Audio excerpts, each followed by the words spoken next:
It's the ungabunga character of Nightreign. The Raider is all about raw, unlimited power of his melee weapons. You want to tank damage as the Raider directly to the face, and then you want to retaliate and smack those Night Lords in the face back. Let's go! So the playstyle for the Raider really revolves around using those heavy weapons. Because of the Raider's high HP and extremely high strength, he's very offensive focused compared to, say, the Guardian as his counterpart in terms of this strength and HP combo. The Guardian's much more defensive focused. The weapon preferences for the Raider is the Great Axe, the Great Hammer, and Colossal weapons, which means that you'll find these weapons much more regularly from like boss rewards while you're out exploring on expeditions. The Raider starts with the Raider's Great Axe that has Endure as its skill, but you probably won't really use it much. But because of your high poise and that Colossal weapon, you can expect to be regularly staggering enemies out of their standard attacks, just generally wreaking havoc. The Raider is best used as a frontline melee attacker. Typically, you want bosses to be attacking you so that you can charge your Retaliate skill, but you also need to be comfortable with walking in the fine line between like tanking damage into your health bar to charge that Retaliate, but not taking too much to, get yourself knocked down. So managing that damage you're taking and then still attacking through it with that high poise is part of understanding the Raider's kit. Now, your attributes here, you start with A for your HP, D for FP, which you never really will use, and A for stamina, S for strength, then the others, it doesn't really matter. It's all about that HP, that stamina, and that strength. Let's break down the Raider's skills, starting with the passive, which is Fighter's Resolve. So taking damage boosts Retaliate's potency, and you cannot be knocked down whilst using it.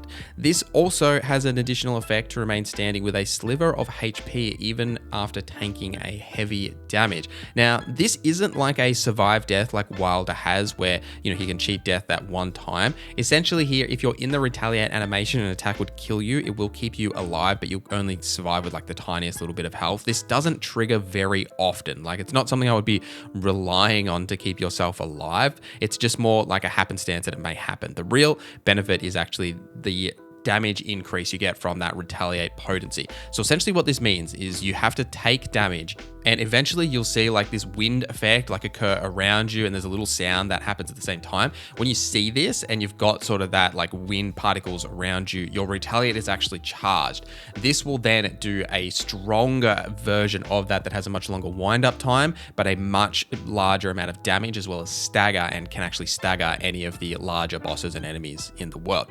So what Retaliate actually is you assume a tack stance and like guard yourself, and then you pummel forward. The standard version of this, while it will stagger enemies and still do a decent amount of damage, it's not as strong as the enhanced version once you have taken damage. But that shouldn't stop you from using like the normal version, as this skill does charge quite quickly, and with the right relics, which we'll talk about in a little bit, you can overall increase your attack power and your stamina when you are using Retaliate. Now, something to note as well is that you should absolutely use this when you have an enemy attacking you, because it can charge while you're in the middle of the animation, but you can't use Retaliate to get out of grab attacks. If you see like the blue particle effects of an enemy doing a grab attack, don't Retaliate, because they're still going to eat you up. The ultimate is Totem Stellar. Now, you drive a Gravekeeper's Wedge into the earth to summon a giant tombstone. This tombstone radiates a protective aura, boosting the strength or the attack power of all nearby allies. It does do a little bit of damage when that totem does spawn and stagger enemies briefly, but it's not really the key focus. The main thing is about that additional buffs that you get from having this active. It does last about 30 seconds, and it can be buffed a little bit further with your relics as well. Something to note about this that's a little unique is those statues that you see in the world, you can actually break them with the Totem Stellar to get the rewards inside, but they're never really worth it. So I don't know if I'd be wasting my ultimate for that unless you're very early in your run. Speaking of your runs, you should be aiming for a heavy weapon. Now, you could dual wield, say, 2 colossal weapons, 2 great hammers, great axes, whatever. But because of your high strength, two-handing something is often better because it will improve your overall attack power with that one weapon. You can run a shield and a weapon combo, but like guard countering builds are really the Guardian's thing. So if that is the route you want to go, I would probably focus on the Guardian. But because of his weapon preferences, you'll get a ton of these colossal weapons and great weapons that just have these insane raw damage numbers. That is definitely the way to go. So once you've found that colossal weapon, whatever it is that you really like, you want to focus on just keeping that weapon as your main weapon, and then heavily focus on getting passive buffs. The passive buffs are very crucial for the Raider because, as mentioned, you want to take damage. So anything that increases your HP, your physical damage negation, increases your resistances to ailments, increases your poise, increases your stamina to a lesser degree, but is also beneficial because these heavy weapons we're using do consume a lot of stamina. Those are the buffs you want to focus on finding when you do get those boss rewards, especially once you've found that main weapon. That's what you should be focusing on. And due to Retaliate, for all of your other weapon slots and their passives, anything that increases your damage while two-handing a weapon is fantastic. Physical attack power, skill power less so depending on the weapon that you've got, but anything that really improves the overall effectiveness of the weapon you are using. So if you're using a fire weapon, fire attack power, etc., definitely the things to look out for. When you're picking your relics for the Raider, a couple of things to think about, namely is how easy it is to just get really good relics. Because of the Raider's Remembrance, these are all solo boss fights that are pretty easy to clear, and you get access to his unique relics very quickly just by doing a couple of runs with the Raider and doing those remembrances on your own. Now, the first one you get is the Torn Braided Cord. So as the Raider, damage taken while using character skill improves attack power and stamina. Just fantastic combo because you're going to be using Retaliate all the time. Plus you get an bonus to your strength, so just increasing your overall physical damage. And at the end of your Remembrance, once you have completed it, you get access to the Black Claw Necklace. Defeating enemies near Totem Stella restores HP. I've seen this on other relics as well, so you don't need to necessarily complete the Remembrance in order to get that specific effect, but it is also very beneficial. It does also come with additional poise. For other relics and just like the general random ones, really you're looking for things that increase your overall strength, your physical attack power, your HP, and your vigor. Stamina is also beneficial, but less so. Poise is good as well.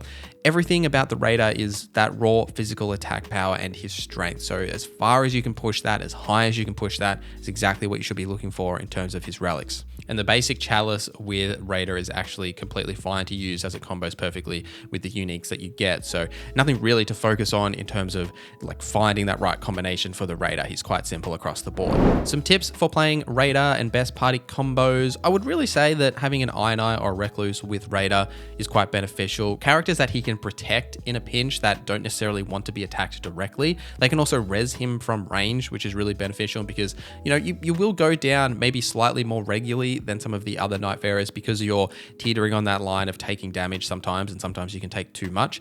His ultimate, while doesn't directly res allies when they have more than like one pip of that res health, you can use it to separate yourself from the boss because it is that giant tombstone. So you can get that separation to easily res, or say sometimes you can actually, if you get it in the right location, you can put them on top of the platform when they're down so you can easily res them while you're up there.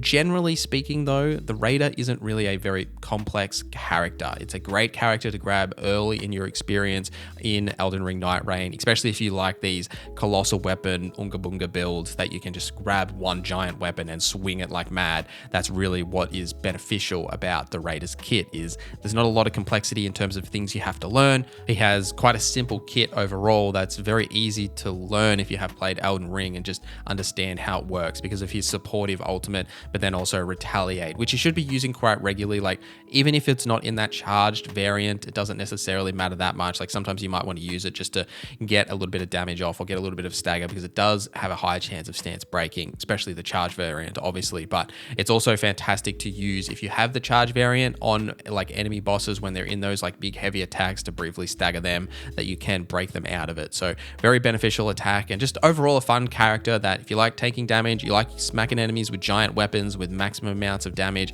very beneficial. But let me know your thoughts in the comments down below, any rated tips I have missed. I'll link another Nightfarer guide here if you want to know more about the Nightfarers. But thank you guys for watching this video till the end. Thank you to our members for supporting the channel. My name is Norza and I hope you have a great day.